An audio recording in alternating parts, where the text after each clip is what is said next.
প্রিয় দর্শক, আসসালামু আলাইকুম। তো দর্শক, যাকে দেখতে পাচ্ছেন তার নাম হচ্ছে রোজিনা।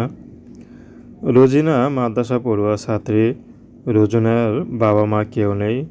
রোজিনা মাদ্রাসা পড়ে আর কয়েকটা টিউশনি করে, সেখান থেকে যা পায় তা দিয়ে তার একটা ছোট ভাই আছে, ভাইকে নিয়ে চলে।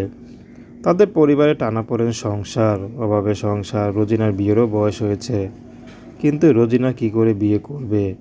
আসলে যারাই বিয়ে করতে আসে তারাই যৌতুক চায়, আবার যখন দেখে তার কোনো গার্ডিয়ান নেই। আসলে একটি গার্ডিয়ান হারা মেয়েকে কেউ বিয়েও করতে চায় না। তো রোজিনার একটি কথা, যে আমারও কোনো গার্ডিয়ান দরকার নেই, যে পুরুষে কেউ নেই, পৃথিবীতে আপন বলতে কেউ নেই, তিনি একা।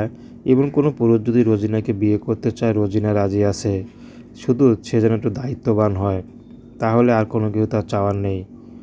তো দর্শক, এই ছিল রোজিনার জীবনের সংক্ষিপ্ত জীবন কাহিনী। তো প্রেম, ভালোবাসা, বিয়ে শাদী করা একান্ত আপনাদের ব্যক্তিগত ব্যাপার। আসুন আমরা ৫ ওয়াক্ত নামাজ পড়ি, সর্বদাই দেশের সেবা করি।